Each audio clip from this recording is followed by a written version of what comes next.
ನಮಸ್ಕಾರ, ನೀವು ನೋಡ್ತಾ ಇದ್ದೀರಾ ಅಶ್ವವೇಗ ನ್ಯೂಸ್. ನಾನು ಚಂದನ. ಟಾಲಿವುಡ್ ನ ಕ್ಯೂಟ್ ಕಪಲ್ ಆಗಿರುವಂತಹ ರಶ್ಮಿಕಾ ಮಂದಣ್ಣ ಹಾಗೂ ವಿಜಯ್ ದೇವರಕೊಂಡ ನಾವು ಸಮಾಜಕ್ಕೆ ಏನಾದ್ರೂ ಕೊಡ್ಬೇಕು ಅಂತ ಬಯಸ್ತಾ ಇದೀವಿ ಅಂತ ಹೇಳಿ ಅವರ ಮದುವೆ ಟೈಮ್ ನಲ್ಲಿ ಹೇಳಿದ್ರು. ಈಗ ಕೊಟ್ಟ ಮಾತಿನಂತೆ ನಡೆಸ್ಕೊಳ್ತಾ ಇದ್ದಾರೆ. ಅಚ್ಚಂಪೇಟೆಯಲ್ಲಿ 44 ಶಾಲೆಗಳಲ್ಲಿ ಓದ್ತಾ ಇರುವಂತಹ ವಿದ್ಯಾರ್ಥಿಗಳಿಗೆ ಅಂದ್ರೆ 180 ವಿದ್ಯಾರ್ಥಿಗಳಿಗೆ ಸ್ಕಾಲರ್ಶಿಪ್ ನೀಡುವ ಮೂಲಕ ಸಹಾಯ ಮಾಡೋದಕ್ಕೆ ಮುಂದಾಗಿದ್ದಾರೆ. ಅಂಡ್ ಇವರು ಫೆಬ್ರವರಿ 26, 2026ನಲ್ಲಿ ಮದುವೆ ಆಗ್ತಾರೆ.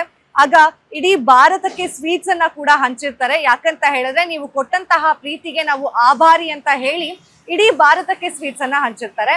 ಅಂಡ್ ಈ ಸಲ ಸ್ಟೇಜ್ ಮೇಲೆ ಮಾತನಾಡಿದಂತಹ Rashmika Mandanna for the first time Rashmika Mandanna Devarakonda ಅಂತ ಹೇಳಿ ತಮ್ಮನ್ನ ತಾವು ಪರಿಚಯ ಮಾಡ್ಕೊಂಡಿದ್ದಾರೆ. ತುಂಬಾ ಹೆಮ್ಮೆಯಿಂದ ಪರಿಚಯ ಮಾಡ್ಕೊಂಡಿದ್ದಾರೆ. ಹಾಗೆ ನಮ್ಮ ಮಾವನವರ ಹುಟ್ಟೂರಾದಂತಹ ಅಚ್ಚಂಪೇಟೆಯಲ್ಲಿ ನಾವು ಈ ಒಂದು ಕಾರ್ಯವನ್ನ ಪ್ರಾರಂಭಿಸ್ತಾ ಇರೋದು ತುಂಬಾ ಖುಷಿ ಆಗಿದೆ, ನಮ್ಗೆ ಹೆಮ್ಮೆ ಆಗಿದೆ ಅಂತ ಹೇಳಿ ಕೂಡ ಹೇಳ್ಕೊಂಡಿದ್ದಾರೆ.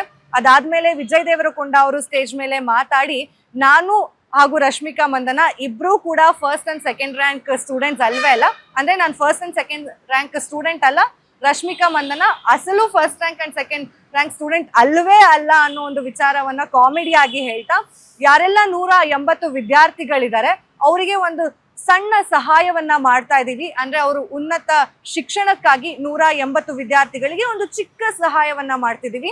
ಈ ಸಹಾಯ ಇವತ್ತು ನಮ್ಮ ತಂದೆಯವರ ಹುಟ್ಟೂರಿನಲ್ಲಿ ಶುರುವಾಗಿ ಅದಾದ್ಮೇಲೆ ನಗರ ಕರ್ನೂಲಲ್ಲಿ ಹಾಗೆ ತೆಲಂಗಾಣ ಮೊತ್ತ ನಾವು ಹೋಗ್ಬೇಕು ಅನ್ನೋದೇ ನಮ್ಮ ಒಂದು ಉದ್ದೇಶ ಆಗಿದೆ.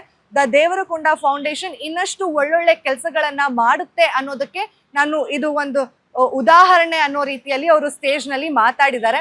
ಅಂಡ್ ಇಡೀ ಕುಟುಂಬ ಸಮೇತರಾಗಿ ಹೋಗಿ ಅಲ್ಲಿ ಅಂದ್ರೆ ಅಚ್ಚಂಪೇಟೆಯಲ್ಲಿ ಅಷ್ಟು ವಿದ್ಯಾರ್ಥಿಗಳಿಗೂ ಸ್ಕಾಲರ್ಶಿಪ್ ಕೊಟ್ಟು ಒಂದು ಸಣ್ಣ ಅಮೌಂಟ್ ಅನ್ನ ಕೊಡ್ತಾ ಇದೀವಿ ಅಂತಾನೆ ಮೆನ್ಷನ್ ಮಾಡಿದ್ದಾರೆ. ಆದ್ರೆ ಅಧಿಕೃತವಾಗಿ ಎಷ್ಟು ಹಣವನ್ನ ಕೊಟ್ಟಿದ್ದಾರೆ ಅಂತ ಎಲ್ಲೂ ಕೂಡ ಮೆನ್ಷನ್ ಆಗಿಲ್ಲ.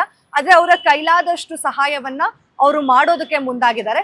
ಇನ್ನು ಇಲ್ಲಿ ಇನ್ನೊಂದು ವಿಷಯನ ನಾವ್ ಏನ್ ಗಮನಿಸ್ಬೇಕು ಅನ್ನೋದಾದ್ರೆ, ಸೆಲೆಬ್ರಿಟೀಸ್ ಅಂತಂದಾಗ ತೆರೆ ಮೇಲೆ ಮಾತ್ರ ಹೀರೋ, ತೆರೆ ಹಿಂದೆ ಅವರು ಹೀರೋ ಅಲ್ಲ ಅನ್ನೋ ಎಷ್ಟೋ ವಿಚಾರಗಳನ್ನ ಡಿಸ್ಕಸ್ ಮಾಡ್ತಾನೆ ಇರ್ತೀವಿ ನಾವು ಜನಸಾಮಾನ್ಯರು. ಅದರಲ್ಲಿ ಕೆಲವರು ಪ್ರಚಾರಕ್ಕಾಗಿ ಒಳ್ಳೆ ಕೆಲಸಗಳನ್ನ ಮಾಡ್ತಾರೆ, ಪ್ರಚಾರ ಆದ್ಮೇಲೆ ಅಷ್ಟೇ ಅನ್ನೋ ರೀತಿಯಲ್ಲಿ ಅದನ್ನ ಅಲ್ಲಿಗೆ ಬಿಟ್ಟು ಬಿಡ್ತಾರೆ. ಇನ್ನು ಕೆಲವರು ಪ್ರಚಾರಕ್ಕೋಸ್ಕರ ಅಲ್ಲದೆ ನಿಜವಾಗ್ಲೂ ಒಳ್ಳೆ ಕೆಲಸಗಳನ್ನ ಮಾಡ್ತಿರ್ತಾರೆ, ಆದ್ರೆ ಯಾವತ್ತೂ ಕೂಡ ಅದನ್ನ ಎಲ್ಲೂ ಹೇಳ್ಕೊಂಡಿರಲ್ಲ. ಫಾರ್ ಎಕ್ಸಾಂಪಲ್ ಹೇಳೋದಾದ್ರೆ ಪುನೀತ್ ರಾಜ್ಕುಮಾರ್ ಅವರು, ಇನ್ನು ರಶ್ಮಿಕಾ ಮಂದಣ್ಣ ಹಾಗೂ ವಿಜಯ್ ದೇವರಕೊಂಡ ಅವರು ಕೂಡ ಅವರ ಕೊಟ್ಟ ಮಾತಿನಂತೆ ಒಳ್ಳೆ ಕಾರ್ಯಗಳನ್ನ ಮಾಡೋದಕ್ಕೆ ಮುಂದಾಗಿದ್ದಾರೆ.